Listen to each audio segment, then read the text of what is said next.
We begin tonight with Senator Markwayne Mullin, Republican, rancher from Oklahoma. Welcome back, sir. Thank you, brother. It's good to see Appreciate you. It. Appreciate it. Are Republicans paying attention enough to those who do not feel yet the effects of President Trump's economy? Well, I think people are seeing it. You see regular household income has increased by 3%. I mean, that's actually income. You saw inflation come down from 9.1% as a high this time 4 years ago to just over 2%. You're seeing the economy grow. You're seeing wages for the first time, real wages actually increase. And then what the Republicans did is we prevented a huge tax increase, too. What's happened here is people are starting to, as we say, they're starting to come over the curve, right? There was a large amount of debt. Is that an economic term? No. Over the curve? No, you know that's not. But that's what we talk about when we're talking about what's happening with the economy. It's coming over the curve because they came out through 4 years of saddling debt. People really didn't adjust their lifestyle when you had high inflation. You had wages actually going down.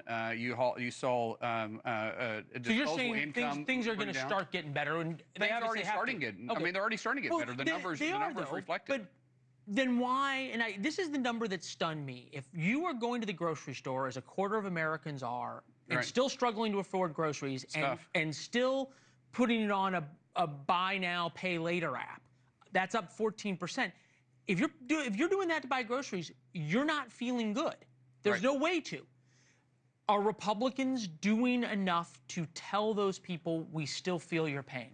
I think so. We are recovering from Biden economics. I mean, it doesn't. We inherited this problem.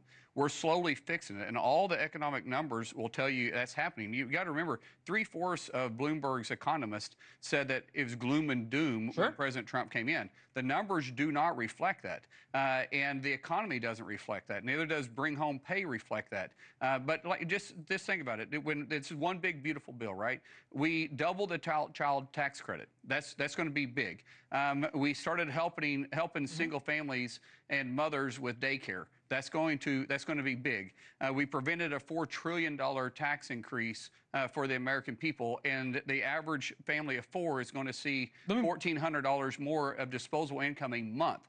$1,400 in Oklahoma more a month is massive. No, it is, unquestionably. But this is where I go back to. We're going to put up a tweet for you that we will show. But I'm trying to. This is from Howard Luckner. GDP just surged 3%. The Trump economy has officially arrived. President Trump's tariff policies have drawn historic investments, opened up global markets for U.S. businesses. Congratulations, America. 3% today, and we're just getting started. Chuck Schumer responded to that. Take a listen.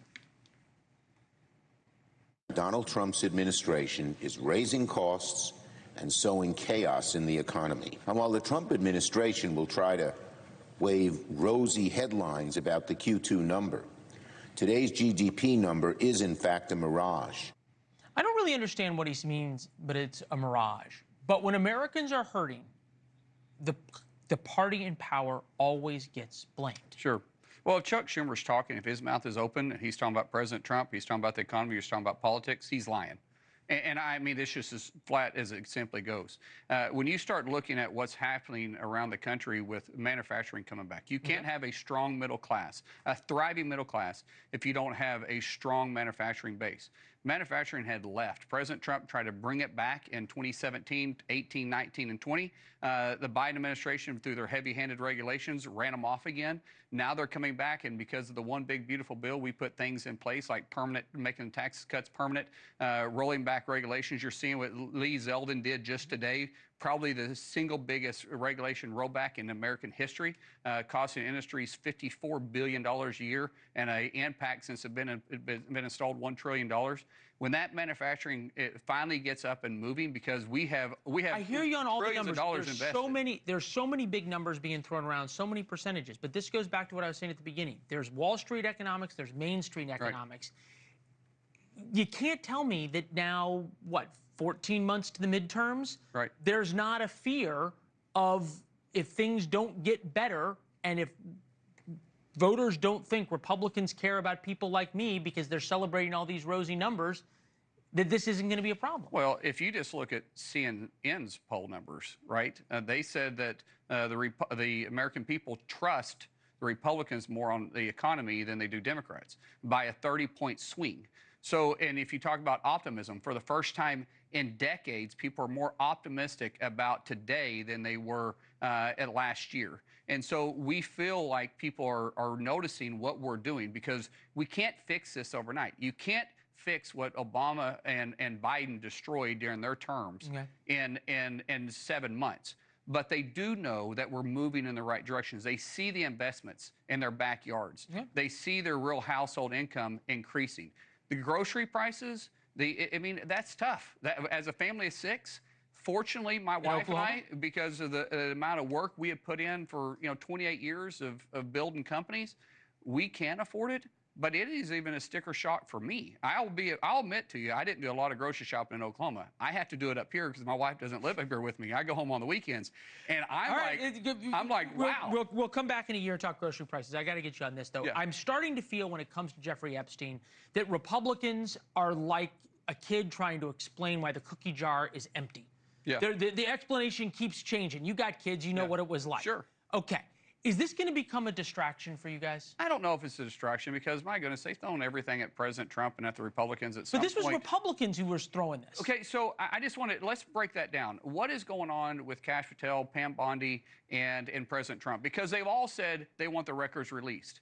This is a dirty little secret that the Democrats refuse to tell about, is every piece of evidence that Pam Bondi or Kash Patel have within the DOJ has all been heard by a grand jury. Every single shredded piece of information.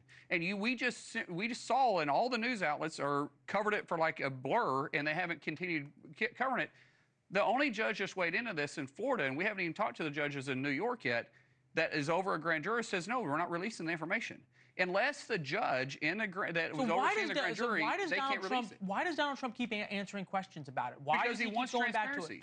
He wants transparency. We want transparency. The Trump administration, the Republican Party, we want transparency. You really want to keep talking about Epstein now? No, actually, no, absolutely not. But at the same time, we want transparency because American people want it. And honestly, even though it's something that we all care about, I want to make sure the victims were taken care of. But unless the judges release it, and they have to release it, we can't force them to release it. There's separation of powers, right? And so unless the judges are willing to release information, all we can do is ask. That's why there's resolutions. I put a resolution forward, right? That's why President Trump is called on. That's why Pam Bondi has. Okay. And it's just, and it's not binding, but we're saying, hey, judges, this is important to the American people. We want to see what you sealed. All right. Senator, it's good to see you as always. Thank you. Thank you for watching. Subscribe below and download our NewsNation app right now on your phone, and you will get fact-based, unbiased news for all Americans.